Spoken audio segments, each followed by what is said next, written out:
Hello everyone and welcome back to my channel. आज की video के अंदर हम जो टॉपिक करने वाले हैं उसका नाम है टाइम ऑफ सप्लाई। अभी तक हमने समझा है इसके अंदर कि भाई सब जीएसटी के अंदर सप्लाई एक्चुअल में होती क्या है। सबसे पहले हमने देखा था कि भाई सप्लाई क्या होती है। उसके बाद हमने यहाँ पर देखा कि भाई सप्लाई होने के बाद कि उसके ऊपर जो हम टैक्सेशन जीएसटी लगने वाला है वो रिवर्स चार्ज में लगेगा कि फॉरवर्ड चार्ज में लगेगा कि कॉम्पोजिशन स्कीम वो लेना चाहता है।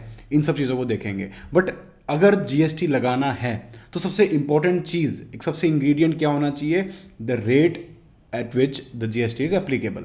यानी कि जो रेट आपका 12% हो सकता है, 18% हो सकता है, 24% भी हो सकता है, जो भी उस टाइम पे चल रहा होगा।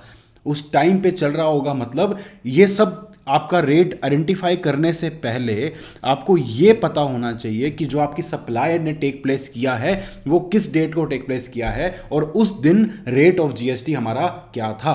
तभी आप एक बेटर मैनर में निकाल पाओगे कि भाई हमें किस रेट पे जीएसटी लगाना है और उसके बाद आगे की सारी प्रोसीजर्स किस तरीके से होंगी।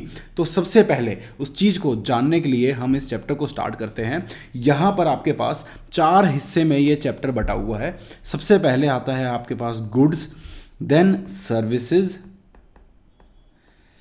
एंड आपके पास गुड्स का आरसीएम आ जाएगा और सर्विसेज का भी आरसीएम आ जाएगा। इन सब चीज़ों को यहाँ पर हम डिस्कस करने वाले हैं। 2 पार्ट्स में डिवाइड करेंगे। सबसे पहले हम डेडिकेटेडली एक कन्वर्सेशन करने वाले हैं आपके गुड्स को लेके और उसके बाद डेडिकेटेडली कन्वर्सेशन करेंगे आपकी सर्विसेज को लेके। एक जो बेसिक पॉइंट ऑफ डिफरेंस यहाँ पर आपके सामने आता है वो ये आता है कि भाई जो टाइम ऑफ सप्लाई बनेगी सो बनेगी, उसको हम बाद में देखेंगे। पहले कुछ एलिमेंट्स हैं जो हमें समझने ज़रूरी हैं। वो क्या हैं कि भाई आप कोई भी बिजनेस कर रहे हो, अब या तो आप उसमें गुड्स सप्लाई कर रहे हो या फिर आप उसके अंदर सर्विसेज प्रोवाइड कर रहे हो।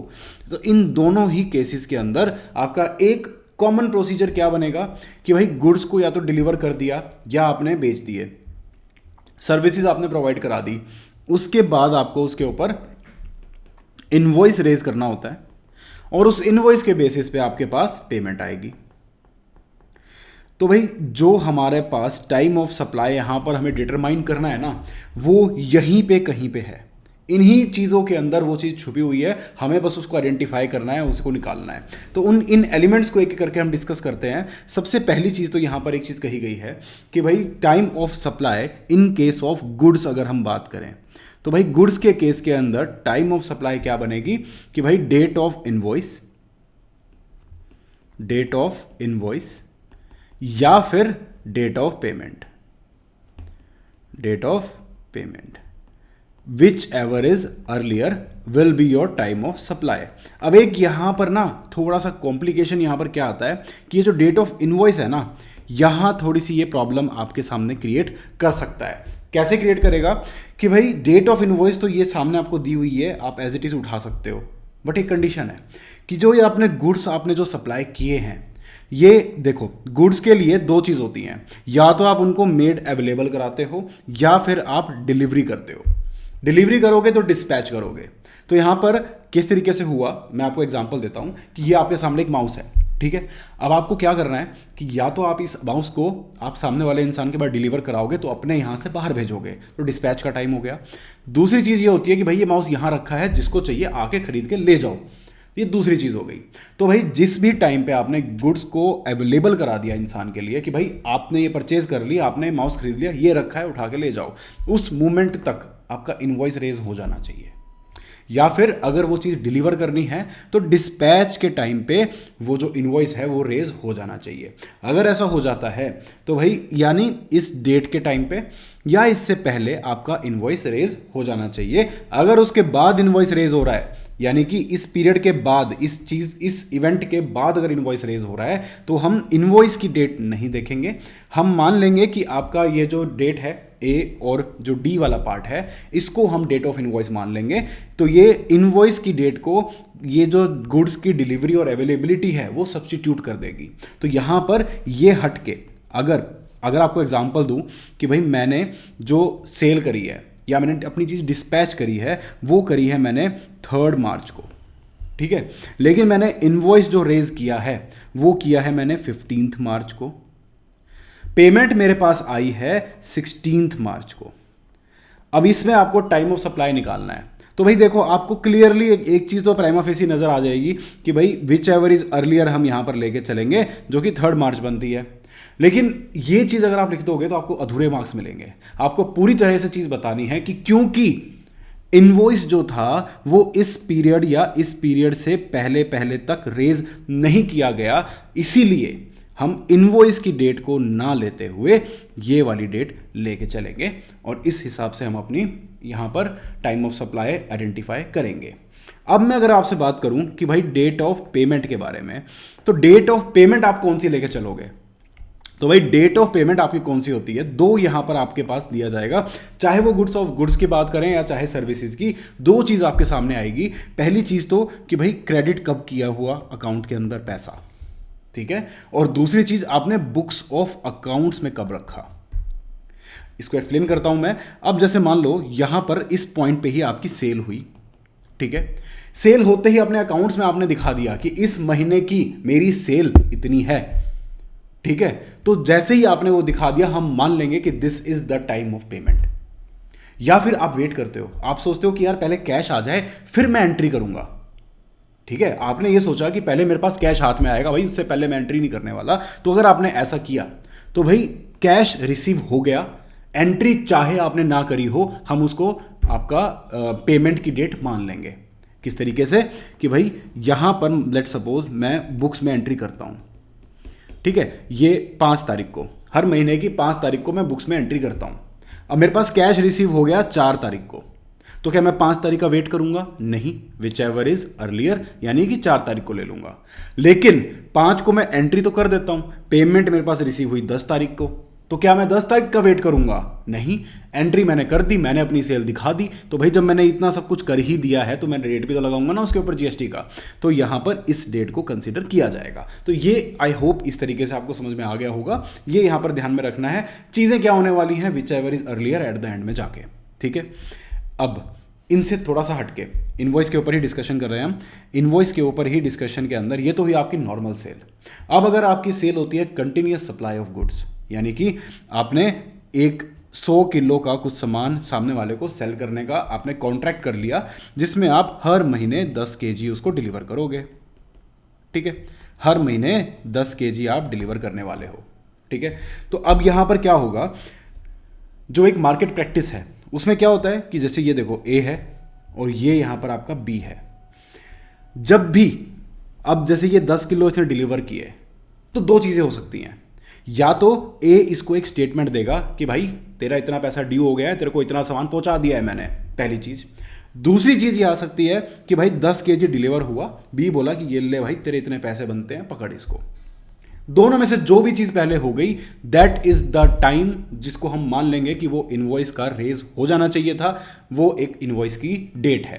तो यहां पर जब हम विच एवर इज अर्लियर निकालेंगे, तो कंटिन्यूअस सप्लाई ऑफ सर्विस के केस के अंदर कौन कौन सी, जब आप स्टेटमेंट दे रहे हो एज अ सप्लायर या फिर आप पेमेंट रिसीव कर रहे हो एज अ सप्लायर, इन दोनों केसेस के अंदर जो भी सबसे पहले हो रहा है, that will be considered as your date of invoice. Okay, जो विच एवर इज अर्लियर कर रहा है वो गुड्स के केस में सेम रहेगा, जो डिफरेंट पार्ट है वो हम इनवॉइस के केस के अंदर बात कर रहे हैं, उसी के ऊपर आपको भी फोकस रखना है। उसके बाद ये तो हो गया पहला अलग पॉइंट। दूसरा आता है आपके पास सेल्स ऑन रिटर्न बेसिस। वो कैसे होगा कि भाई अब आप ये देखो कि सेल ऑन रिटर्न बेसिस क्या होती है। अगेन ए है और बी है। ए ने बी को कुछ सामान दिया कि भाई ले जा, सही लगे तो मेरे को बता दियो कि तूने रख लिया है और उसके बाद मैं अपना इनवॉइस वगैरह बना दूंगा। तो अगर ऐसा होता है, लेट्स सपोज ए ने बी को सामान बेचा, बी ने 1 महीने बाद उसको बता दिया कि भाई मैं रख रहा हूं, तो यानी सेल हो गई। तो इस पॉइंट ऑफ टाइम पे उसको इनवॉइस रेज करना पड़ेगा। अगर नहीं करता तो इसी डेट को लेके चलेंगे, हम मान लेंगे कि this is the date of invoice. अब अगर मान लो यार बी बताता है 8 महीने बाद, इसमें इतना वेट नहीं होता। 6 मंथ्स आपको मैक्सिमम टाइम दिया जाता है कि भाई 6 महीने के अंदर अंदर अगर आप उसके बाद भी अगर आप नहीं बता रहे हो तो कोई लॉजिक नहीं है। 6 महीने चीज़ रखने के बाद वापस कौन करता है? तो 6 महीने का एक मैक्सिमम टाइम है। तो यहां पर किस तरीके से होगा कि या तो बी इसको इंटीमेशन दे देगा 6 महीने से पहले दिए तो वो डेट, अगर इंटीमेशन 6 महीने के अंदर नहीं दी तो जिस पॉइंट पे ये 6 महीने खत्म हो रहे हैं, that will be the your time जिस पे आपको इनवॉइस रेज कर देना चाहिए था। इसको एग्जाम्पल से बताता हूँ मैं, बुक के अंदर भी इसका एग्जाम्पल दिया हुआ है।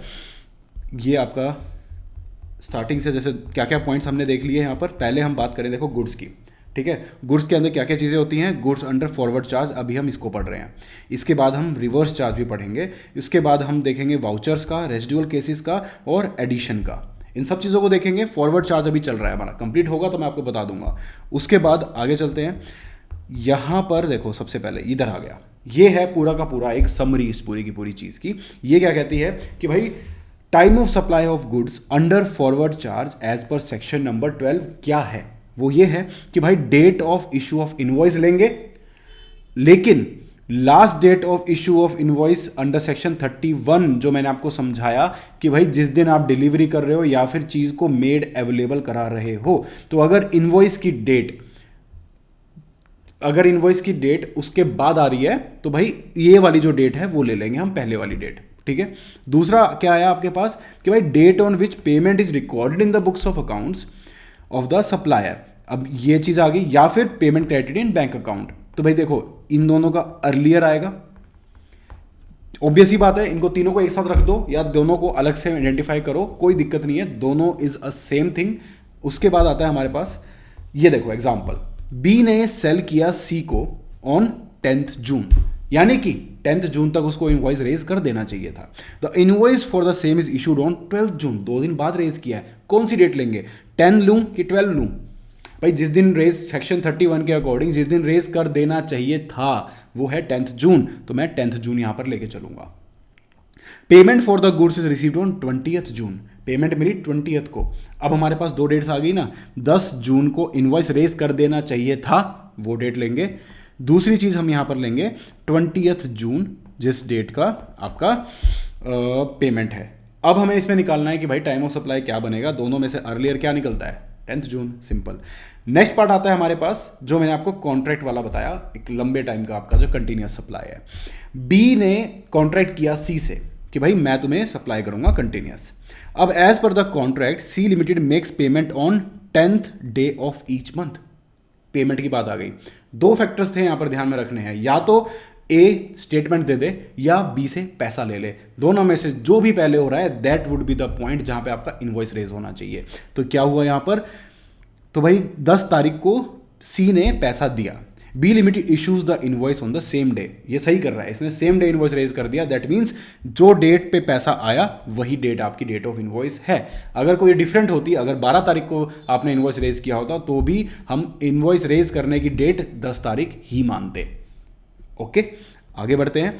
B limited sells good to C on sales on approval basis, जो मैंने आपको अभी अभी समझाया। अब इसमें ये क्या कह रहा है, इसको थोड़ा सा अलग से डायग्राम बना के चलते हैं। बी ने कुछ सेल किया सी को on sales on approval basis. अब क्या हुआ, C limited approves the goods on 15 August, C ने गुड्स अप्रूव किए 15 अगस्त को। सेल कब हुई थी, सेल हुई थी 10 जनवरी को। भाई ये देखते ही क्या हुआ, यहां पर तो 8 महीने हो गए। कितने टाइम में अप्रूव करना था, मैक्सिमम 6 मंथ्स के अंदर अप्रूव करना चाहिए था। अप्रूव नहीं करता तो क्या होता है, बाय डिफॉल्ट उसको अप्रूव्ड मान लिया जाता है on the expiry of the 6 months. यानी इनवॉइस कब तक, यानी सेल कब मानी गई, 6 महीने खत्म होते ही। तो इसका मतलब ये आपकी डेट ऑफ इनवॉइस बनेगी जहां पर वो 6 महीने खत्म हो रहे हैं। वो कब हो रहे हैं, 10 जुलाई को। 10 जनवरी से लेके 6 महीने आपके 10 जुलाई को खत्म होंगे। तो इस चीज को यहां पर इस तरीके से लेके चलेंगे। डेट ऑफ इनवॉइस, बाकी चीज तो सेम है, फिर डेट ऑफ इनवॉइस उठा लो, पेमेंट की डेट उठा लो, और आपका which ever is earlier that is your time of supply, that is easy. यहां ये आइडेंटिफाई करना थोड़ा सा ट्रिकी हो जाता है। एक पॉइंट आता है कि यार अगर एक्सेस में 1000 रुपए से ऊपर की कोई चीज है तो उस केस के अंदर क्या होगा। अगर 1000 रुपए से ऊपर की कोई चीज है, 1000 रुपए से नीचे की कोई चीज है, तो वहां पर इतना ज्यादा आपको पंगे में नहीं बढ़ना। तो भाई जिस दिन आप इशू कर रहे हो उसी को हम रेलिवेंट मान लेंगे डेट, ठीक है। अब आता है हमारे पास थोड़ा सा एक हल्का सा ट्रिकी पॉइंट जो कि बात करता है रिवर्स चार्ज मैकेनिज्म के बारे में। यहां पर हमारा फॉरवर्ड चार्ज का जो पॉइंट था वो कंप्लीट हो गया है। हमने अच्छे से सारी चीजें यहां पर समझ ली है फॉरवर्ड चार्ज से रिलेटेड, ठीक है। फॉरवर्ड चार्ज में बेसिकली देखो, आपने इनवॉइस आइडेंटिफाई कर लिया तो आपका हो गया। इनवॉइस कहां कहां पे है, एक तो आपका नॉर्मल केसेस में, एक आपका कंटिन्यूअस सप्लाई में, और एक आपका सेल्स ऑन अप्रूवल में। उसके बाद तो आपको पता है कि भाई आपको इनवॉइस से और पेमेंट की डेट से कंपेयर करना है, which ever is earlier will be your time of supply. एक चीज याद रखनी है कि supply of goods under forward charge, सिर्फ इसकी बात कर रहा हूं मैं, supply of goods under forward charge की जब मैं बात करूंगा तो आपसे एक चीज आपको बहुत अच्छे से ध्यान में रखना है कि इस केस के अंदर जो एडवांस आपने रिसीव किया है उसकी कोई टाइम ऑफ सप्लाई नहीं बनेगी।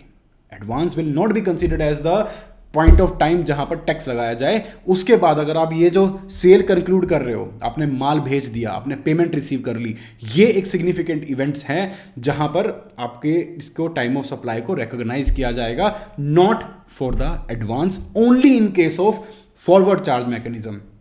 गुड्स के केस में है और रिवर्स चार्ज है तो एडवांस को भी हम मान के चलेंगे। ठीक है, तो ये आपका यहां पर पॉइंट हो गया।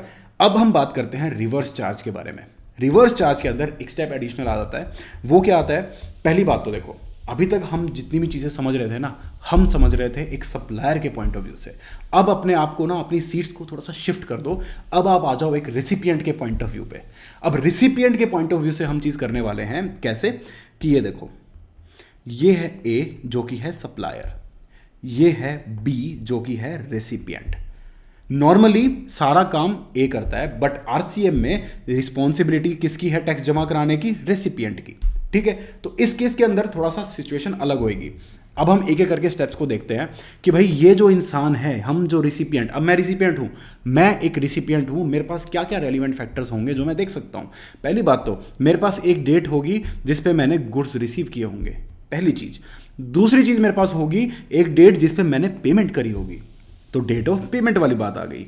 तीसरी चीज होती है कि भाई मुझे सारी रिस्पॉन्सिबिलिटी पूरी करनी है। पहले ये इंसान एक इनवॉइस रेज करेगा या फिर कोई और डॉक्यूमेंट रेज करेगा, उस इनवॉइस या डॉक्यूमेंट के बेसिस पे मैं सारी फॉर्मेलिटीज करूंगा, गवर्नमेंट को पैसा जमा कराऊंगा, सारी चीजें करने वाला हूं। तो उसके लिए मुझे टाइम तो चाहिए ना। तो जिस दिन ये इंसान सप्लायर इनवॉइस इशू करेगा उसके बाद मुझे 30 दिन मिलेंगे कि मैं काम कर सकूं और 31st डे तक मैक्सिमम मैं इस चीज को कंप्लीट कर सकूं, तो ये एक और रेलिवेंट डेट हो जाएगी। तीन चीजें आपके पास आ गई। पहली चीज कि भाई आपने सप्लाई जो करी है, सप्लाई आपने नहीं करी है, आपने जो सामान खरीदा है, आपके पास सामान आया, गुड्स के रिसिप्ट की डेट। ठीक है, सेकंड पार्ट आपने पैसा दिया, तो भाई मनी की पेमेंट की डेट। उसके बाद आपको थोड़ा सा टाइम मिला, तो वो हुआ किस पे? इनवॉइस आपका रेज, इनवॉइस वो भी रेज करेगा, इनवॉइस आप भी बनाओगे, आप बनाओगे गवर्नमेंट को पैसा जमा कराने के लिए। ठीक है, आप गवर्नमेंट को पैसा जमा कराओगे, तो यानी कि वो इनवॉइस प्लस आपका टाइम कितना? 31st डे यहां पर लेंगे। ध्यान रखना 30 डेज लिखा हुआ है, यहां पर जो आपकी लॉ की लैंग्वेज है यहां पर लिखी हुई है कि day immediately preceding the 30 days. तो क्या हुआ वो? 31st डे, 30 + 1, तो इनवॉइस प्लस 30 डेज प्लस में 1, दिस इज द डेट। तो ये 3 डेट्स आपके पास आ जाएगी, ये वाली डेट, ये वाली डेट और ये वाली डेट। मैं हाईलाइट कर देता हूं, गुड्स खरीदने की डेट, उसके बाद पैसा पे करने की डेट, उसके बाद इनवॉइस के 30 दिन बीत जाने के बाद वाली डेट। तो ये 3 डेट्स आपके पास आएंगी, इनमें से विच एवर इज अर्लियर होगा will be your date time of supply. इसको एग्जाम्पल के साथ समझते हैं। क्या कहा गया है यहां पर? देखो 3 चीजें, date on which the goods are received, date on which the payment is made. Payment वाला पार्ट हम समझ चुके हैं, 2 डेट का अर्लियर बनता है। क्या? बुक्स में कब रखा और पैसा कब दिया। यहां पर रेसिपिएंट हो ना आप, तो पैसा आप दे रहे हो, तो आपने अपनी बुक्स के अंदर कब दिखाया कि मैंने पैसा दे दिया और आपने एक्चुअल में कब दिया, दोनों में से जो चीज पहले हो रही है वो डेट यहां पर आ जाएगी। और तीसरी चीज आपके पास आएगी, date immediately following the 30 days, immediately following 30 + 1, 31st day. ये पार्ट याद रखना है, एग्जाम में गलती यही होती है। मैं बार बार एम्फेसिस देके आपको ये चीज समझाने की कोशिश कर रहा हूं। ठीक है, तो ये पार्ट आई गेस आपको समझ में आ गया। आप देखते हैं इसके कुछ एग्जांपल्स और ये काम हो गया खत्म। पहली बात तो देखो, बी है, बी ने सेल किया, बी कौन है? Supplier, B is a supplier. B ने सेल किए गुड्स, किसको? सी को। पहली डेट आ गई सी के पास, सी के पास आए गुड्स, गुड्स के साथ आई डेट, डेट क्या है? 4 जून, पहली डेट मिल गई। अब देखते हैं भाई सी ने पैसे दिए होंगे, तो invoice for the same is issued on 4 जून। 4 ही जून को आपका जो है यहाँ पर इनवॉइस रेज हो गया 4 जून को। यहाँ पर क्या करूँगा मैं 30 दिन लूँगा और 30 के बाद वाला दिन लूँगा, 31st डे मैं यहाँ पर लूँगा। वो कौन सा होगा यहाँ पर, इसकी कैलकुलेशन के बाद जो भी दिन आएगा वो चीज़ आप यहाँ पर देख सकते हो, कोई दिक्कत नहीं है। उसके बाद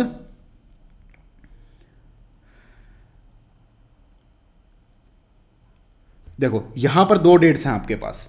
पहली बात तो ध्यान से देखना, यहाँ पर आपके पास एक डेट है कि भाई बी ने सेल किया सी को 4 जून को, लेकिन यहाँ पर सी ने रिसीव किए 12 जून को। ये थोड़ा कंफ्यूजिंग पॉइंट है। यहाँ पर देखो क्या लिखा है साफ साफ, date on which goods are received. बेचने की डेट नहीं लेनी है, रिसिप्ट की डेट लेनी है, ये नहीं आएगी। यहां पर कौन सी डेट आएगी, 12 जून, जिस दिन आपने गुड्स रिसीव किए हैं। क्यों, क्योंकि भाई मैं रिसिपिएंट हूं। मेरे पर्सपेक्टिव जब शुरू हुआ जब मुझे गुड्स मिलेंगे या मेरे पास से पेमेंट जाएगी। तो मैं अगर सप्लायर होता तो मैं डिस्पैच को देखता कि मेरी तरफ से जा कब रहे हैं, मेरी तरफ से मैंने उसको अवेलेबल कब कराया। बट जबकि मैं रिसिपिएंट हूं तो मैं रिसिप्ट देखूंगा कि मेरे पास आया कब। That is the relevant date for me. तो क्या इन अ नटशेल क्या हुआ, सप्लायर के लिए रेलिवेंट डेट कौन सी है, जब उसके पास से जा रहा है। रिसिपिएंट के लिए रेलिवेंट डेट कौन सी है, जब उसके पास आ रहा है। ये एक डिफरेंशिएशन है। एग्जाम के अंदर अपने आप को ना इमेजिन करना, सारे क्वेश्चन देखो आपके पास। ये चैलेंजिंग पॉइंट क्यों होता है, सारे क्वेश्चन आपके पास होंगे एग्जाम के अंदर from the point of view of supplier. ये एक ऐसा पार्ट होगा सिर्फ आरसीएम वाला जहां पर आपको एक रेसिपिएंट के पॉइंट ऑफ व्यू से चीज़ों को देखना होगा। तो यहां पर एक चैलेंजिंग पार्ट आता है अपने आप को स्विच करना, बट ध्यान रखना है, प्रैक्टिस करनी है। प्रैक्टिस आपके लिए इस चीज़ को बहुत आसान कर देगा। तो भाई 12 जून, तो यहां पर क्या कह रहा है, अब हमने देखना है कि भाई C limited records the payment in the books on 30th June and the same is debited from the accounts on 2 July. दोनों डेट दे दी, दोनों में से अर्लियर लेनी है। कौन सी डेटों में से, पेमेंट मैंने बुक्स में दिखाई कब, पेमेंट करी कब। पहले दिखा दी तो वो डेट ले लूंगा, पहले पे कर दी तो वो डेट ले लूंगा। सिंपल है ना, देखो इस तरीके से सोच के चलो इस चीज़ को। तो भाई दोनों में से अर्लियर कौन सा है, 30th जून। तो मेरे पास क्या क्या डेट्स आ गई, मेरे पास इनवॉइस की रिसिप्ट ऑफ गुड्स की डेट आ गई, मेरे पास पेमेंट की डेट आ गई, और इसके बाद जिस दिन इनवॉइस उसने बनाया 4 जून को, 4 जून प्लस में 30 डेज, यहाँ पर आपका क्या बनेगा, जो भी बनेगा आपका देखो जुलाई तक पहुँच जाएगा। ठीक है, 5 या 6 जुलाई जो भी आपकी डेट आएगी, जुलाई तक पहुंच जाएगा। अर्लीस्ट यहां पर आपके केस के अंदर यहां पर सिर्फ 12 जून आएगा। इनवॉइस की डेट में 31st डे तक आपको पहुंचना है, यानी 31 डेज ऐड करने हैं। ठीक है, वो कैलकुलेशन आप अपना आराम से कर सकते हो इजीली। तो भाई time of supply of the goods is 12 June being the earliest of these 3 dates. अब आगे चलते हैं। बी लिमिटेड ने सेल किया सी लिमिटेड को ऑन 4 जून। सेल किया सी लिमिटेड को 4 जून पे, क्या हमारे लिए रेलिवेंट है, बिल्कुल भी नहीं। The goods are taxable under RCM. Invoice on 4th June. Receives on 6th July. This is relevant for us. 6 जुलाई को बहुत टाइम बाद रिसीव कर रहा है भाई। Invoice for the same is issued on 4th June. तो यानी कि इनवॉइस के बाद इस 4 जून में प्लस 31 करेंगे तो हमारे पास आएगा 5 जुलाई, जो कि रिसिप्ट की डेट से पहले है। पेमेंट की डेट और देख लेते हैं। पेमेंट कब हो रही है, 21 जुलाई को और 31 जुलाई को, यानी कि अर्लीस्ट ऑफ द फॉलोइंग क्या हुआ, 31st day from the date of invoice is the date earliest, और जिस पे आपका टाइम ऑफ सप्लाई बन जाएगा। ओके, इसको एक बार मैं दोबारा समझा देता हूं। आरसीएम पे आप देखो मैं बहुत ज़्यादा फोकस डाल रहा हूं इसीलिए क्योंकि ये ही पार्ट है जो थोड़ा सा कंफ्यूजिंग है। तो भाई इसको ध्यान से देखो, एक बार और समझो इस चीज़ को। बी है और सी है। बी ने सी को, इसने सेल किया कब, 4 जून को। इसने इनवॉइस रेज किया कब, 4 ही जून को। क्या ये दोनों डेट मेरे लिए रेलिवेंट है, बिल्कुल भी नहीं। 4 जून है क्योंकि इसमें 31 डेज मुझे ऐड करने हैं। ठीक है, मेरे को क्या देखना है, मेरे पास आया कब। क्यों, क्योंकि मैं तो रिसिपिएंट हूं ना, सप्लायर तो दूसरा पर्सन है, मैं रिसिपिएंट हूं। मेरे पास कब आया, मेरे पास गुड्स पहुंचे हैं, गुड्स के रिसिप्ट की मेरे पास जो डेट है वो है 6 जुलाई। 6 जुलाई को मेरे पास आया है। मैंने पेमेंट कब करी है, मैंने पेमेंट कब करी है, वो करी है यहां पर 21 जुलाई को मैंने बुक्स में डाला है, 31 जुलाई को मैंने पेमेंट करी है। अब इसको अगर मैं ऐड कर दूं तो मेरे पास बनता है 5 जुलाई। अब मेरे पास आ गई 3 डेट, गुड्स के रिसिप्ट की, पेमेंट की विच एवर इज अर्लियर, इसमें 21 ले लो, ठीक है, 21 जुलाई पेमेंट की डेट आ गई मेरे पास, और मेरे पास डेट आ गई इनवॉइस के बाद का 31 डे की डेट। तीनों में से अर्लियर कौन सा आ गया? इनवॉइस के बाद के 31 डे की डेट, तो वो हमारा यहां पर टाइम ऑफ सप्लाई बन जाएगा। नेक्स्ट पॉइंट आता है हमारे पास, B limited sales to C limited on 4 June. The goods are taxable under RCM. Invoice for the same is issued on 4 June. C Limited receives the goods on 27th June. देखो यहां पर सिर्फ एक aspect क्या change हुआ है, यहां पर लेट रिसीव हो रहे थे, यहां पर टाइम पे रिसीव हो गया, बाकी सब सेम है। मैं बस इसको अलग कर दूंगा, यहां पर डेट आ गई आपकी 27 जून, ठीक है। बाकी सारी डेट्स यहां पर पेमेंट की भी है, सॉरी पेमेंट की डेट यहां पर क्या हो गई है 10 जून को, तो भाई मैंने बुक्स ऑफ अकाउंट्स में डाले, इसको भी डिलीट करते हैं। तो भाई 10 जून, और दूसरा पेमेंट की डेट है एक्चुअल में, सॉरी कैश देने की डेट है आपके पास 2 जुलाई। अब इन दोनों में से अर्लियर क्या है, ये हटा दो, ये अर्लियर है, तो मेरे पास 3 डेट्स आ गई। मेरे पास आ गया 27 जून, 10 जून और 5 जुलाई, जो कि इसके अंदर सेम है। तो टाइम ऑफ सप्लाई क्या बनेगी? पेमेंट वाली, जो कि 10 जून विच एवर इज अर्लीस्ट। तो भाई ये हुआ आपका आरसीएम का पॉइंट यहां पर कंक्लूड। आई होप ये आपको अच्छे से समझ में आ गया होगा, एग्जांपल्स भी अच्छे से हमने डिस्कस कर लिए हैं। तो भाई हमारा आरसीएम का पॉइंट भी यहां पर हो गया है कवर।